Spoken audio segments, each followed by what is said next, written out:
오늘 말씀의 키워드는 이제 여호와의 날입니다. 여호와의 날. 성경에서 말하는 여호와의 날은 어떤 의미가 있는가 한 3가지 정도로 이렇게 살펴보려고 합니다. 시작하면서요, 제가 이제 책 한 권을 좀 소개하려고 하는데요. 한 20년 전에 나왔던 책인 것 같은데 아마 그 전에 더 오래됐던 것 같기도 한데, 청소부 밥이라는 책이 있어요. 그 책은 우리 인간의 삶을 어떻게 살아야 되는지를 잘 알려주고 있는 책입니다. 그러니까 청소하는 밥이 그 지혜를 또 알려주는 그런 내용인데요. 그 내용을 한 3가지 정도로 이렇게 요약을 해보자면, 먼저 첫 번째는 재충전하는 게 중요하다. 우리의 삶은 끊임없이 충전이 되어야 된다라고 이야기를 하고, 두 번째 키워드는 불평을 자꾸 하지 말고 불평보다는 기도해라라고 이야기를 합니다. 이게 일반 도서인데 굉장히 이제 기독교적인 그런 색깔이 있는 책이라 참 좋아했는데, 또 세 번째는 이제 다음 세대를 생각해라. 그래서 다음을 생각하기 때문에 알고 있는 것들을 잘 전달하고, 또 그런 내용들을, 삶의 지혜를 후대에게 잘 물려줘야 된다. 이런 내용들이 있어요. 그 책은 한 7가지의 그런 키워드가 있지만, 크게 보면 요 한 3가지. 우리는 인류의 인생을 늘 재충전해야 된다. 그리고 불평하지 말고 기도해야 된다. 그리고 다음 세대 생각하면서 잘 후대에게 잘 전달하고 물려주는 삶이 필요하다. 이렇게 책에 이야기하는데요. 그 안에 예화와 내용이 참 따뜻하고 좋은데, 말씀을 준비하면서 우리의 신앙도 이와 같다라는 생각을 했어요. 우리도 우리의 영적인 삶이 끊임없이 말씀과 기도로 충전이 되어져야 되는 거죠. 우리의 삶이, 우리 영적인 삶도 예배를 통해 우리 기도의 자리에 나와서 또 하나님을 만나는 가운데, 말씀을 듣는 가운데 충전이 돼야 돼요. 공급함이 있어야 되는 거죠. 그리고 우리의 영적인 상태도 마찬가지입니다. 안 좋은 것들만 자꾸 찾아서 불평하고 원망하는 것이 아니라 기도하는 삶, 감사하는 삶을 살아가는 것이 굉장히 중요합니다. 그리고 더 나아가서 우리가 후대에게, 다음 세대에게, 자녀와 자손들에게 전달해야 될 것이 있다. 물려줘야 될 것이 있다라는 거예요. 당연히 이제 믿음을 물려줘야 되고, 우리의 말씀을 좀 물려줘야 되겠다. 이런 생각들을 했습니다.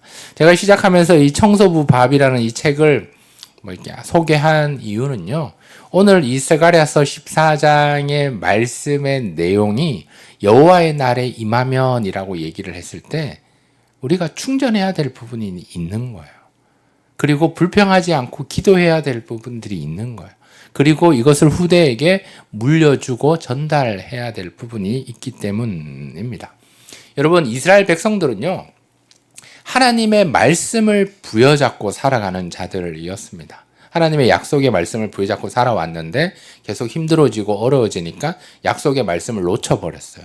그래서 나라가 멸망하고 바벨론이라는 나라에 의해서 70년간 포로 생활을 보냈습니다. 그렇지만 그 속에서 하나님의 약속의 말씀은 끊어지지 않았어요. 하나님의 약속의 말씀은 계속 유지가 돼서 하나님께서 이스라엘 백성들을 회복시켜 주셨습니다. 그러면서 이스라엘 백성들에게 얘기를 하는 거거든요. 너희들은 보석이다. 너희들을 내가 형통하게 하겠다. 너희들 정신 차려라 라고 말씀을 하십니다. 되게 힘들고 어려운 이 상황이 있었지만 이 주변의 이방 강대국들을 보면서 자꾸 불평하고 비교하는 것이 아니라 그 속에서 감사하고 기도하고, 너희들 돌아왔으니까 이제 영적으로 예배를 통해 재충전해야 된다. 그리고 너희들이 끝이 아니라 다음 세대들에게, 자녀와 자손들에게 물려줘야 될 부분들이 있다. 전달해야 될 부분이 있다라고 말씀하시는 그 결론의 내용이 오늘 스가랴서 14장의 내용입니다. 여러분 생각해 보십시오. 하나님의 약속의 말씀이 우리 안에 있으면 삶이 아무리 힘들고 어려워도 그 안에서 기쁨이 있을 수 있어요. 그 안에서 기쁨을 찾을 수 있어요. 삶이 힘들고 어렵지만 하나님의 약속의 말씀이 우리 안에 있고 그 약속의 말씀이 작동하면, 움직이면 이 하나님의 말씀은 힘이 있고 능력이 있기 때문에 우리의 삶에 기쁨과 즐거움이 오게 되어 있습니다. 그게 하나님이시라는 거예요.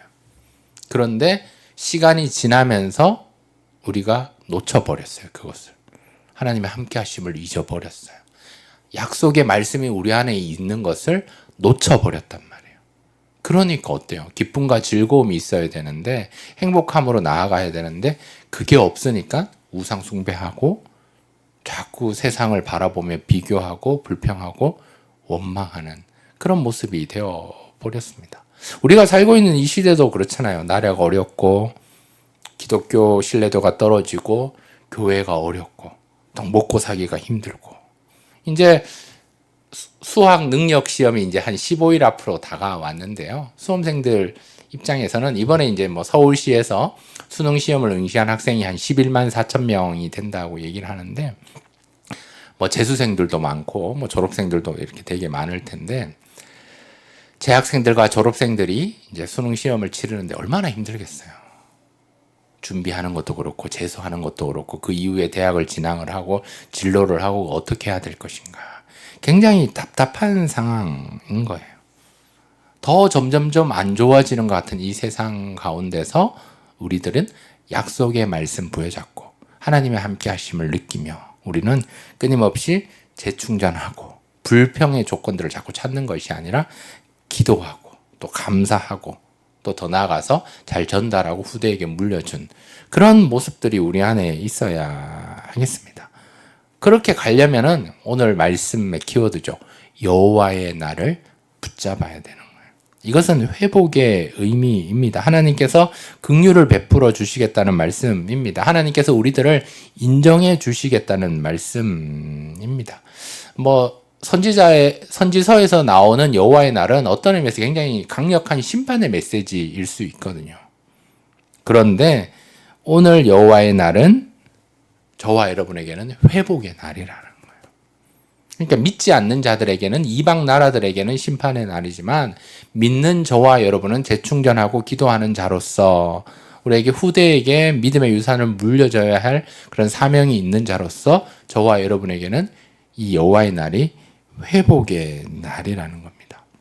우리 스가랴서 14장 7절 8절 우리 다 같이 읽어볼까요? 시작. 여호와께서 아시는 한 날이 있으리니 낮도 아니요 밤도 아니라 어두워갈 때 빛이 있으리로다. 그날에 생수가 예루살렘에서 솟아나서 절반은 동해로 절반은 서해로 흐를 것이라. 여름에도 겨울에도 그러하리라. 아멘. 스가랴 14장 1절에 여호와의 날이 이르리라 라고 말씀하면서 심판을 얘기해요. 이방 나라들에게. 하지만 7절 8절의 결론의 내용으로 예수 믿는 저와 여러분을 향해서는 회복의 메시지, 어두워갈 때에 빛이 있겠다라고 말씀을 하고 있습니다. 그리고 예루살렘에서 생수가 쏟아나서 여름에도 겨울에도 생수가 계속 흐르게 하겠다. 동쪽과 서쪽에도 이 생수가 흘러가게 하겠다라고 주님께서 약속해 주신 내용입니다. 다시 말해서 여호와의 날은 회복입니다. 회복. 우리는 이 회복을 기억하면서 우리는 소망을 부여잡고 약속의 말씀을 부여잡고 하나님과 함께 하심으로 느끼며 우리는 주님 앞에 나아가야 하겠습니다. 여러분, 원래 여호와의 날은요, 심판의 메시지야. 너희들이 죄악 가운데 있었다. 이걸로 시작하는 거예요. 그러니까 여호와의 날이 오기 전에 너희들은 정신 차려라. 회개해라. 이게 여호와의 날이거든요. 그런데 너희들이 회개하지 않았으니까 이 여호와의 날은 심판에 있을 것이다 라고 얘기를 해요. 근데 거기서 끝나는 것이 아니라 너희들이 회개하지 않아도 너희들 하나님께서 내가 기다리겠다. 그리고 이방 나라들은 심판하지만 내가 너희들을 회복하게 하겠다라는 의미는 심판 너머에 영광스러운 미래가 있다. 너희들 다시 원상태로 회복하겠다. 너희들 다시 회복해 하는 그 소망을 내가 주겠다. 말씀하겠다라는 희망선언, 약속의 말씀입니다. 그래서 어두움 가운데 있지만 빛이 있겠다라고 얘기를 하고 여름과 겨울에도 생수의 강이 흘러 넘치겠다라고 주님께서 말씀하고 있습니다. 다시 말하면 예레미야 31장에 얘기하는 새 언약을 주신다는 그런 내용과 일맥상통한 거예요. 예레미야는 새 언약을 얘기했지만 스가랴 선지자는 여호와의 날이 있다. 소망의 날이 있다, 회복의 날이 있다라고 말씀하시는 내용입니다. 그러면 저와 여러분은 돌아봐야 되겠죠. 하나님께서 스가랴 선지자를 통해 저와 여러분에게 말씀하시는 그 메시지는 무엇인가? 그 내용은 무엇인가? 그 하나님의 마음은 무엇인가? 그러면 나는 어떻게 살아갈 것인가? 내가 교회와 세상을 향하여 내가 해야 될 역할은 무엇인가? 이것을 던져보아야 할 것입니다. 시작하면서 말씀드렸지만 여호와의 날에 대해서 오늘은 세 가지만 살펴보도록 하겠습니다. 먼저 첫 번째는요. 스가랴서 이 뒷부분에 물론 지난 시간에 우리 스가랴 7장 말씀을 나눴고 우리 오늘은 14장 말씀으로 스가랴서를 마무리하지만 그 7장 이후부터 쭉 읽어보시면 주님께서 회복의 메시지를 계속 주시거든요. 돌아오면 회복하겠다. 그러면서 여호와의 날이 뭐냐 하면 저는 이렇게 연결시켜 보았어요. 여호와가 나의 목자가 되어주시는 날. 시편 23편의 내용이잖아요. 여호와는 나의 목자시니 내게 부족함이 없겠다. 여호와의 날이 임하는 것은 내가 부족함이 없는 삶이에요. 그가 나를 푸른 풀밭에 누이시며 실만한 물가로 인도한다. 요즘 시편 23편을 묵상하고 있는데 우리 푸른의 교회가 그런 의미를 갖고 있잖아요. 푸른 냇가, 흐르는 냇가. 여호와께서 나의 목자가 되어주셔서 나를 지켜주시는 이가 되어주셔서 나를 돌보시는 이가 되어주셔서 나를 푸른 냇가에 누이시겠다. 공급하시겠다. 먹이시겠다. 여호와의 날이 그런 날인 거예요. 여호와가 나의 목자가 되어주셔서 우리는 연약한 양이지만 우리들은 기가 발달되어 양은 앞을 잘 못 보지만 기가 발달됐잖아요. 기가 발달돼서 하나님의 말씀을 잘 들어. 목자의 소리를 잘 들어서. 또 목자가 이렇게 막대기로 우리를 터치하면 이걸 우리를 때리려고 하는 게 아니구나. 나를 바른 길로 가려고 우리 목자가 막대기로 이렇게 인도하는구나. 그것을 기억하며 바른 길로 인도함을 받을 수 있다라는 거예요. 양이지만 공격할 수 없죠. 남을 공격할 수 없는 무기가 양은 없지만 목자가 옆에 있으니까 든든하고 안전한 거예요. 그러니까 여호와의 날은 악한 자들에게는 이방 나라들에게는 심판의 날이지만 저와 여러분에게는 여호와가 목자가 되어주는 날, 부족함이 없는 날, 회복의 날, 지켜주고 주님의 음성, 약속의 말씀을 들으니 평안한 날로 저는 묵상하게 되었습니다. 그 은혜가 여러분 가운데 있기를 축복합니다. 두 번째는요. 여호와의 날이 임한다는 의미는 저는 연합한다라는 의미로 생각했어요. 우리가 하나님의 부르심을 입은 자들에게는 하나님을 사랑하는 자, 곧 그 뜻대로 부르심을 받은 자들에게는 모든 것이 합력하여 선을 이룬다라고 로마서 8장에서 말씀하고 있잖아요. 우리가 하나님과 합력하게 되는 거. 그러니까 나와 너 사이에 사람과 사람 사이에 합력이 아니라 주님과 나와의 사이에 연합이 이루어져서 이게 로마서 6장 4절 5절에는 이렇게 얘기를 하거든요. 그러므로 우리가 그의 죽으심과 합하여 세례를 받음으로 그와 함께 장사되었나니 이는 아버지의 영광으로 말미암아 그리스도를 죽은 자 가운데서 살리심과 같이 우리로 또한 새 생명 가운데서 행하게 하려 함이라. 만일 우리가 그의 죽으심과 같은 모양으로 연합한 자가 되었으면 또한 그의 부활과 같은 모양으로 연합한 자도 되리라. 아멘. 주님께서 여호와의 날이 임한다. 구약에서 얘기한 신약에서는 저는 세례의 의미로 주님과 연합하는 의미로 과거에 대해서는 내가 죽고 과거의 나의 그런 모든 상처와 아픔과 정말 제약들은 다 십자가에 못 박고 주님과 함께 죽고 다시 주님의 은혜로 주님이 새 생명 주신 걸로 인해서 주님과 연합함으로 새롭게 출발하는 거죠. 그래서 여호와의 날이 첫 번째는 여호와가 나의 목자기 되어주셔서 내가 부족함이 없고 그 실만한 물가 그 푸른 초장에서 자유함을 누리고 평안함을 누리는 날이라면 두 번째는 내가 죽는 날이에요. 내가 주님과 함께 다시 부활하는 날이에요. 내가 주님과 연합해서 다시금 시작하는 날입니다. 이거 기억해야 합니다. 주님께서 우리에게 회복을 말씀하실 때는 내가 하나님의 약속의 말씀 부여잡고 내가 죽는 거예요. 그리고 내가 주님과 함께 연합함으로 다시 살아나는 겁니다. 새로운 시작을 향해 나아가는 거죠. 새 생명이 공급함을 입어서 우리가 주님 앞에서 한 걸음씩 다시금 전진하며 처음에 말씀드린 것처럼 재충전하고 불평이 아니라 감사와 기도하고 더 나아가서 후대에게 무엇을 물려줄지 무엇을 전달할지를 자꾸 생각하는 그런 사명자의 모습으로 나아가는 겁니다. 우리도 그렇잖아요. 여러분 세례 이후에 우리가 뭐 힘들고 실족하고 하나님과 단절됐다고 그 세례의 효력이 없어지는 게 아니잖아요. 마찬가지예요. 하나님의 은혜로 인해서 우리가 세례를 받고 거듭나고 새 사람이 되었다는 것은 주님과 연합한 자가 돼요. 여호와의 날의 새로운 시작. 이걸 다시 말로 하면 성령 충만함을 입어서 성령으로 인해서 우리가 은혜를 입고 주님 앞에서 결단하고 성령의 열매를 맺는 날입니다. 그렇지만 우리는 어떻습니까? 주님과 연합했지만 또 넘어지는 거죠. 또 죄에 빠질 수 있게 되는 거죠. 이것들을 우리가 기억하며 여호와의 날이 임했다. 내가 주님과 연합했구나. 이것들을 기억하며 새롭게 다시 시작하는 거죠.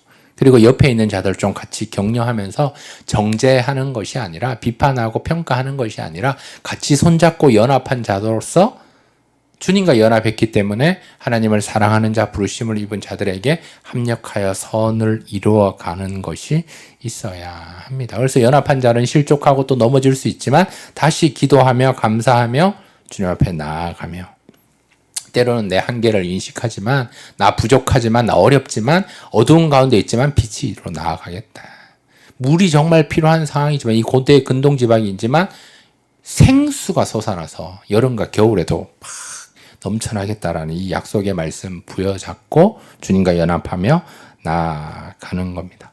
그 다음에 세 번째는요. 여호와의 날은 자꾸 두려운 날이 아니라 여호와의 날은 아까 회복의 날이라 그랬잖아요. 그래서 여호와의 목자가 돼서 우리가 부족함은 없는 날, 또 주님과 연합하는 날이라면 세 번째는 그렇기 때문에 우리가 해야 될 게 한 가지 있는 거죠. 그게 뭐냐 하면 준비하면서 기다림이 있어야 되는 거예요. 준비하면서 그 기다림으로 나아갈 때 저와 여러분이 오늘 말씀에 의하면 생수가 넘쳐날 때 생수가 나를 통해 흘러가는 거예요. 다른 말로 얘기하면 내가 생수의 통로가 되겠다.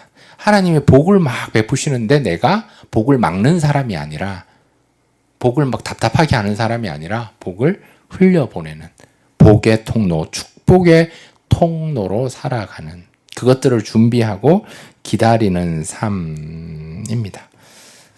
우리 3절 말씀 다 같이 읽어볼까요? 스가랴 14장 3절입니다. 시작. 그때 여호와께서 나가사 그 이방 나라들을 치시되 이왕의 전쟁 날에 싸운 것 같이 하시리라. 아멘. 여호와의 날에는 여호와가 나의 목자가 되어주시고 부족함 없게 하시고 우리가 주님과 연합하면서 새로운 시작을 하면서 세 번째는 우리가 준비하면서 기다릴 수 있는 이유는 여호와께서 이 전쟁에 참여하신다는 거예요.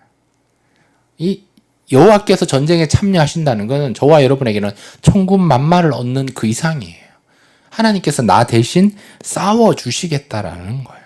그러니까 우리는 믿고 의지하면서 하나님의 개입하심을, 하나님의 함께하심을, 하나님의 역사하심을 기다리는 거예요.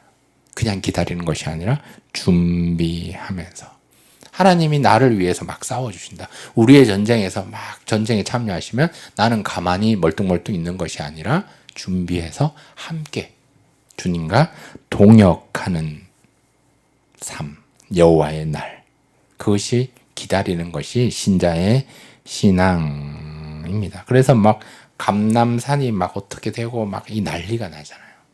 이게 여호와께서 함께 하시기 때문입니다. 그래서 결론. 여호와의 날이 임하면 아까 읽었던 7절 8절 말씀처럼 어두워갈 때 빛이 있고 그날에 생수가 솟아나서 동해로 서해로 여름에도 겨울에도 사계절 내내 넘쳐나서 회복하겠다. 상처난 것을 회복하겠다라고 말씀하고 있습니다. 이제 말씀을 마칠게요. 우리 인생에서 재충전하는 것이 중요해요. 불평보다 기도하는 거, 감사하는 것이 중요합니다. 거기서 끝나는 것이 아니라 우리는 다음 세대를 생각하면서 물려주고 전달해야 하는 자들입니다. 그런데 저희들은 약속의 말씀이 흐릿해져서 또 넘어지는데 여호와의 날이 우리 안에 있다. 이게 회복의 날임을 우리가 기억하며 여호와가 나의 목자 되어 주심을, 내가 부족함이 없음을, 그리고 우리가 세례 받았듯이 그리스도와 연합함으로 서로 격려하고 축복하고 합력하여 선을 이루며, 또 하나님께서 우리를 위해서 싸워주시고 함께 하신 것을 믿기 때문에 우리는 준비하고 기다리며 생수의 강을, 그 어두워갈 때 빛을 경험하는 우리 사랑하는 저와 여러분, 또 푸른의 교회 성도 여러분, 또 온라인으로 함께하는 저와 여러분 다 될 수 있기를 주님의 이름으로 축복합니다. 아멘.